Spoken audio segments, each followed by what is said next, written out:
Hello everyone and welcome back to this stocks and shares portfolio update. I'm going to be diving into my £44,000 plus portfolio held on Trading 212 in my stocks and shares ISA. I hold just 9 individual companies and these have actually outperformed the market index of the S&P 500 this month, which I'm quite keen to share with you guys. Today I'm going to be going through my overall return and its comparison against the S&P 500, as well as talking about my cash position and my free funds.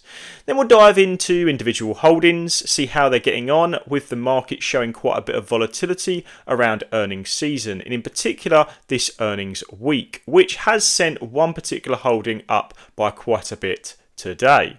Finally, we're going to discuss the overall value of companies right now, what sort of value I see in the market, and how I plan on growing this portfolio into the future. If you get something out of this video, then please feel free to give it a like and maybe consider subscribing to the channel to help it grow. So first and foremost, we have our overall portfolio valuation, which is sitting at closer to about £44,830 to £820 invested. Now, a lot of that has come from invested money. We've had about £39,182 from investments that I have made. And then we've got an unrealised gain of about £5,600 or so, or around 14%. Now, there is other considerations here because that's just the unrealised gains. That doesn't count for the realised gains or dividends paid. So we've been gaining a bit of interest on top of this from our free funds, which we've reinvested or kept in our free funds. We've also grabbed dividends and kept those in our free funds or reinvested them back in. And we've also gained quite a bit from transactions made selling out of positions. So when we add that all together, we get closer to about 16%. So that's quite a good return overall. Obviously, we're always striving for more. And in particular, this month, we've actually outperformed the market individually. So we've actually returned around about 4% overall from a time-weighted return this month. Meanwhile, the S&P 500 index, or SPGI, has actually returned closer to about 2%.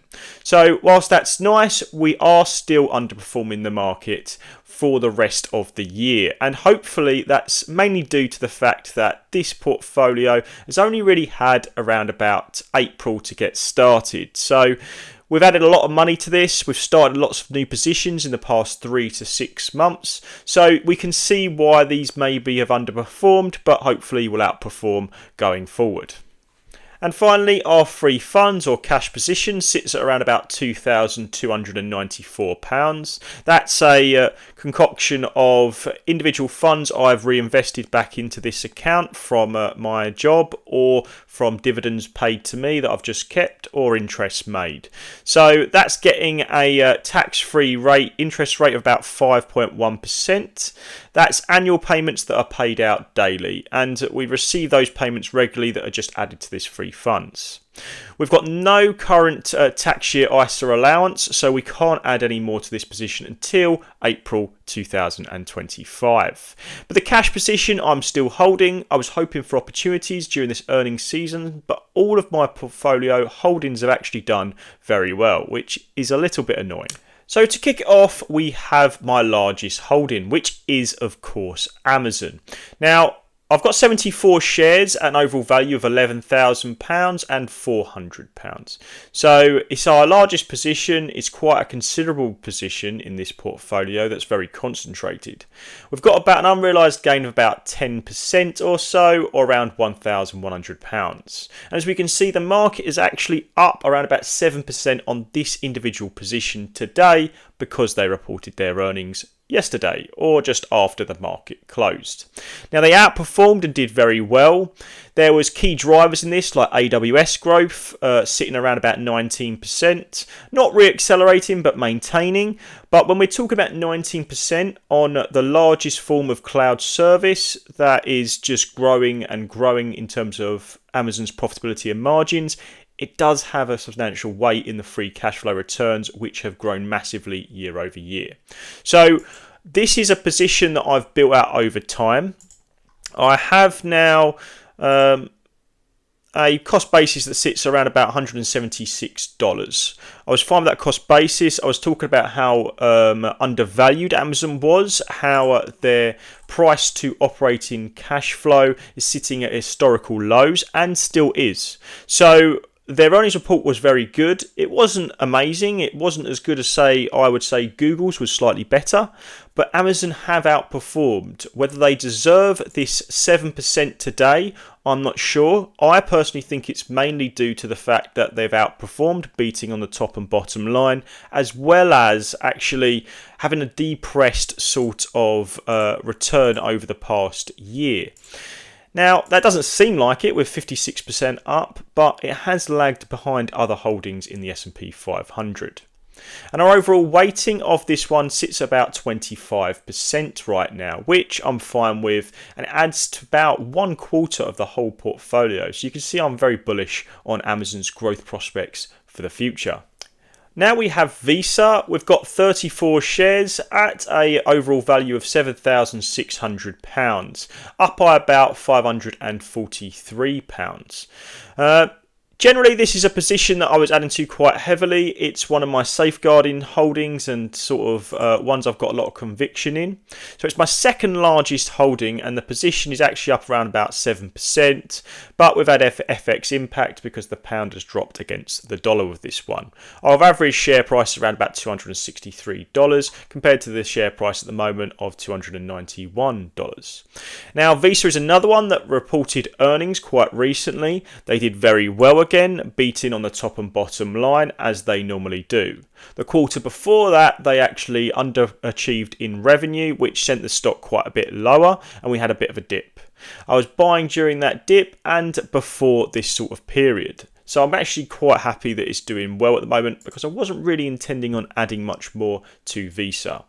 It's a dividend growth stock that's very impressive. Even though they've got a dividend yield that sits closer to about less than 1%, I really like this one's dividend growth. I really like their free cash flow predictability and just generally the predictability of this scalable business model.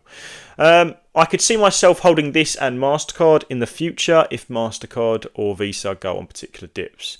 But I'm very happy with the performance so far for Visa, and I plan on holding it into the future for years. Its current weighting sits around about 17% at the moment, which I'm fairly okay with. Not really looking to add or sell out of this particular position. Then we have CRM or Salesforce. Now, this is a very good performer for me more and more recent times. So we've got 30 shares and overall value sits close to about £6,800. We're up by about £968 on the position, or about 16.4%.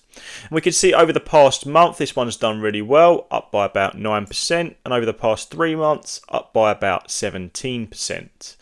Now, Salesforce is one I was buying considerably on this sort of dip around the $240 to $230 mark. And I really like my position of when I was buying this particular company. I thought it was undervalued. I still think it's fairly valued at the moment, but I'm not looking to necessarily add to this position at these sorts of levels. And it's actually flirting a bit with that $300 mark, which is quite nice. Again, another one that's affected by FX impact, and our average share price sits around about $248 per share. This is another one that I hold for a bit of a dividend growth based stock as well. Dividend yield sits quite low, below 0.5% now, which is actually quite low.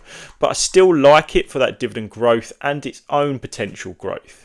I think it's a vital stock with a very impressive moat, and I really like the business as an overall sort of margin. It's really highly margined. So I like my position and its holding. Its weighting is currently sitting around about 15.3%. I personally would prefer that to be slightly less, sitting close to about 12 to 10%. But we'll see as time goes on. I add money to this portfolio. I won't necessarily be adding directly to Salesforce unless it goes on a particular dip. And I could see this one reducing slowly over time, unless of course it goes on outperforming the market like it currently is. Next, we have Brookfield Corporation, which is a Canadian-based company and the only Canadian-based company that I have in this portfolio. I've got 123 shares at an overall value sitting closer to about £5,100 now. We're up by about £700 on the position, or around about 15 to 16%. And we can see that my average share price sits at $46 per share, and the share price at the moment is sitting closer to about $53. This is a really good performer in the past 3 months, up about 13%, and over the past year, up 84%. Personally, I think this was an unjustifiable dip for Brookfield. They were undervalued, and currently, arguably, they're still undervalued. It's hard to say. There's lots of different business segments. Their asset management firm, BAM, is just constantly getting propped up by the market. People want to own that stock. It's a great dividend growth stock that I really wish I'd bought into. And Brookfield Corporation owns a lot of that stock. So when I look at Brookfield Corporation, I really wish I was buying below the $50 mark. I was really hoping to grab some more. That's where this free funds that I was holding here was hopefully going to go. So it's a shame. I would have liked to have added to this one. I want it to be a core holding along with VICI and AMZN, as I really believe in the business and their asset allocation and capital allocation that Bruce Flatt and a few other of the business segments are doing in the management team. So I really like it. I really like how they reward shareholders, and they optimistically sort of buy back shares, opportunistically, when they feel it is the right time. They still say their shares are undervalued, and I can't really disagree with them. I think their price to distributable earnings, or what they actually allocate as free cash flow, sits close to about 15 at the moment. Now, if we was looking at a big company like Amazon, a price to free cash flow of I think around about 41 at the moment, then we sort of see how Brookfield is not overvalued despite this recent run up. But it's a more complicated business. It's a different segment. It's not in tech, and it's not really directly workoutable. You've got to do the research yourself, and you've got to rely on the company's management team to tell you that it's under or overvalued in some ways. So, because it's so complicated, I think it gets undervalued by the market, and then you get big sort of swings in the share price like this. I'm hoping for a bit of a dip on this one. We will see going into earnings, but at the moment it's showing no sign of weakness, and the market sentiment is quite high on this particular stock. Its weighting is sitting currently around about 11.4%. I prefer this to sit closer to about 20%. So we'll see going into earnings and stuff like that. I'm hoping to add to this position. Then we have Mercado Libre, or MELI, which is my only international based company and stock. Very similar to Amazon in its business models initially, but has branched off into the fintech world. Now I have 2.3 shares at over £3,600. We're up by about £700 on the position, or 24.6%. We can see this one's also performed fairly well in the past 3 months, up about 27%, as they've massively outperformed in their previous earnings reports, and the market has responded. We can see FX has affected this one a little bit, but average share price sits at $1,600, and it currently sits about $2,000. Personally, I don't think this is overvalued, and if they perform very well in their earnings, we could see this one also do very well. Now, I really like the holding. I don't want it to become anything more than 10% in this particular portfolio, mainly because it operates in markets that are quite hard for me to understand. You've got Brazil and the likes of Mexico and Argentina involved in this company quite heavily. They've navigated that space very well. They've outperformed in Argentina where they weren't expecting to. But that doesn't mean I want a lot of my allocation in this particular stock. But I just couldn't not invest in this high quality company at such an undervaluation. Its free cash flow yield at the time was sitting around about 6 to 7%. And when I invested in it, I was very happy with that amount of return. So it was a risk, but I think it's a risk that will eventually pay off if the company continues to execute the way they are currently. Next on the list, my 6th largest holding, we have VICI Properties, my only real estate trust. We have 140 shares at an overall value sitting at £3,400 or so. and we're up about £170 on the position, or around 5%. Our current share price, our average share price, sits at $29.53, so below that $30 mark, and we're up by about $31.79 with this particular one. This is another one that reported earnings quite recently. They did quite well. It's pretty much flat on the day. It was a little bit up earlier, but generally it's business as usual for VICI. They didn't really smash it out the park in any particular way. They overachieved and outperformed on both the top and bottom line and AFO guidance, but they didn't overachieve in such a way that the market was willing to maybe reward them for it. As I say, it's up quite considerably over the past year by about 16%. That was mainly due to interest rate decreases in the US, as people start to look for other ways of achieving that 5 to 6% return. Now, obviously, this one is chiefly a dividend payer. Their dividend yield sits at about 5.2% at the moment. I was buying them closer to around about 6% dividend yield, and that will probably increase into the future. They've recently increased it by about 4.2% in line with inflation in the US. So I actually quite like this holding. Personally, I really don't like real estate trusts. I've talked about it quite a bit, but they dilute your share position. Not specifically just VICI, but other real estates as well. So it's just the way they operate in terms of leveraging funds, but I don't like it. I prefer my positions to compound over time, and dilution of my share count is going to hurt that return overall. I know that people buy it for their dividend yield, but personally, I don't like that much. So we'll see what happens with this holding. Personally, I'm still continue to hold it as I don't see any other opportunities in the market, and its weighting is currently sitting at about 7.6%.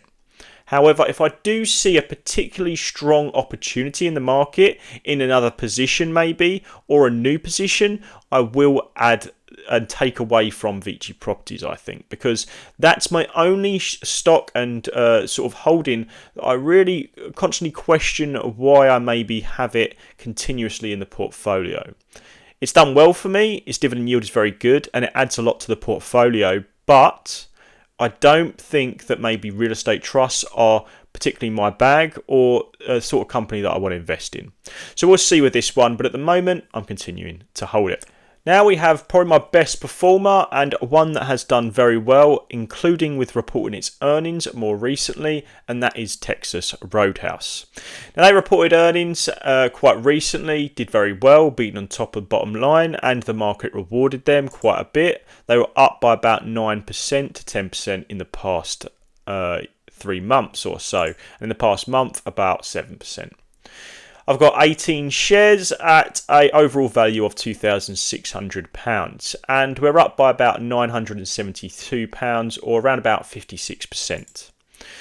Now, it's performed very well for me. Over the past year, it's up 94%, which is just staggering. I was actually buying in this sort of October 23 sort of dip below the $100 mark. I then sold out that position in my invest account, so not this account, for quite a sizable return, and then bought into it around this dip, $118 per share. So we can see this one's done very well for me. It's also a very good dividend growth stock. I think the dividend yield was sitting closer to about 2% when I was buying them, and is now sitting closer to just over 1% at 1.25%. Obviously, they've outperformed, done very well.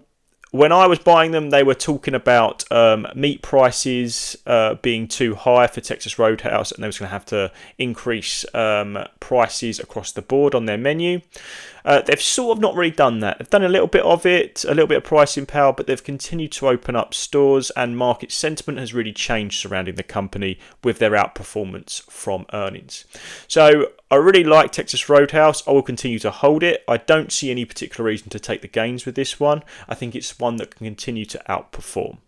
At the moment, its weighting is sitting closer to about 5.98% or around about 6% of the overall portfolio that is invested. And I'm just going to leave it at that, really. I'm not looking to add to this position. I don't see a need to. It's doing very well. I'm going to let it run for a bit. I don't think that this value is, I think it's getting towards overvaluation now, personally. When I was buying it, it was undervalued. It was fairly obvious it was undervalued, in my opinion. But if I was to ask what the price looked like now, I would say it's looking quite expensive in the market right now, as market sentiment, again, has sort of rewarded the stock for outperforming in earnings. Then we've got my second to smallest holding, which is S&P Global. Now I've got 7 shares, an overall value of £2,600 or so, up by about £260 or around about 11% on the position. This is one that's reported earnings quite recently. They actually did fairly well. They beat on the top and bottom line, but the company and the market was actually pricing in a lot of that growth. So it was quite highly priced going into these earnings at over $500, and the market just didn't really get what it wanted out of the earnings reports. Now, to me, I think this is a bit of a flavour for all of the sort of companies that I'm seeing at the moment. Amazon wasn't really highly priced going into its earnings, hence why I think it's up. Despite its performance being good, there's lots of companies that have performed quite well. Microsoft performed very well. Meta actually performed very well. They didn't underperform, they beat on the top and bottom line. But because historically they're overvalued, the companies themselves are being priced into a lot of growth. And I think the market then feels a bit of deflated when they don't report massive earnings that outperform. So for me, I think S&P Global has a bit of that, along with some of the Magnificent Seven stocks, and that's why maybe earnings reports, despite looking very good, have actually not really been rewarded in share price this time round. So our average share price sits at $419 per share. FX impact is affecting this one by quite a bit. And this is a great dividend payer as well. They sit closer to about 1%. But I generally really like that it's growing double-digit percentile ranges. And you can see that my holdings tend to have a flavour. They're either particularly high growth stocks, or they're companies that have a dividend growth and have a history of growing it in the double-digit percentile ranges. That's mainly because those companies are likely to outperform, rewarding in share price appreciation and rewarding in dividend shares and buybacks. So there's lots of ways to reward shareholders, and I like to have ones across the board. Now, ones that don't really match that are VICI. So we'll have to see how that one fits into the portfolio going forward. But at the moment, our weighting is sitting closer to about 5 to 6% for S&P Global. I could see myself adding to this position if it continues to show signs of weakness. But at the moment, I'm not looking to. I'm just looking to hold my position for now, and we'll see how it develops. Finally, we have my smallest holding, which is, of course, Google. Now, I have only 10 shares at a value over £1,300 or so. It's up by about 15%, or in the green by about £180. And this is another one that I bought on this particular dip right here around September 2024. So it's a very new holding. I had some free funds. I trimmed a few positions like CRM and actually added to Google on that particular dip, mainly because I was actually quite surprised that Google would go on such a dip as it did. And the earnings report the other day just shows how well Google can perform and execute. So their Google Cloud growing by 35% is just huge. They're the fastest growing out of all of the top 3 holdings. And I really think that Google is just going places. Their search revenue reaccelerated despite people saying search is dead. And there's lots of reasons to like Google. I personally didn't think their valuation was that bad going into earnings, and we can see that over the past week they're up by about 5%. That was obviously skyrocketing after their earnings and then coming back down a bit more, and now it's in a bit of a lower sort of state. Not that far off what it was going into earnings, which is quite surprising because I would say their report was probably the best, if not the best, out of the Magnificent Seven stocks that reported earnings this week. So that's quite surprising and shows you a bit more how the market isn't always that predictable when it comes to earnings. Even really good performers like Google can sometimes lag behind in share price, and it's not really knowing why. But personally, like I said, I think Google's a good holding. It's a shame it only has around about a 3% position for me. I would prefer this to be much bigger. But at the moment, I can't see myself adding. I was hoping it maybe would go on a bit of a dip before earnings. I maybe could have added to them before earnings. But as their share price is now coming back down to the similar sort of levels they were looking at before, I could add. The reason that's stopping me is mainly because I'm looking to bulk out other positions like Brookfield or S&P Global as core holdings and positions. Google is a good position, but it's not going to be a core position at this stage. We'll see if that changes going forward. I wouldn't mind having it as a core holding, but I'm constantly put off by their price to free cash flow, which I know is high in capex because everyone's is, but Amazon is still growing their free cash flow very well despite contributing to capital expenditure. And so are the other companies. And I put a lot of weight on free cash flow when I'm doing my estimations of businesses. Their price to earnings is very good, but their price to free cash flow is not. And historically, it actually looks quite expensive. So that keeps me a little bit on the sidelines with this one, but I just couldn't avoid this particular dip. So that's it for all my holdings. As we can see, today is a very good day for the portfolio. I think we're up around about 2% probably, or something similar to that. Yeah, around about 2% for the day. And we can see that a lot of that is driven by Amazon as my largest holding, being up by about 7%. But this isn't really about bragging. Personally, I would still have done this portfolio update even if Amazon was down today, and I probably would have added to the position. So we'll see how these sort of core holdings develop into the future. Personally, I really like investing in individual companies. I know people would often say that passive investing is better and the chances of outperforming are very low, as most investors tend to underperform.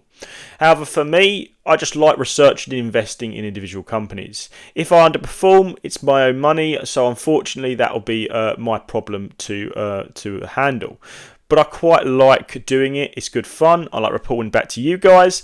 And hopefully these ones will continue to outperform. But we'll see how we get on all the way to maybe next season in earnings.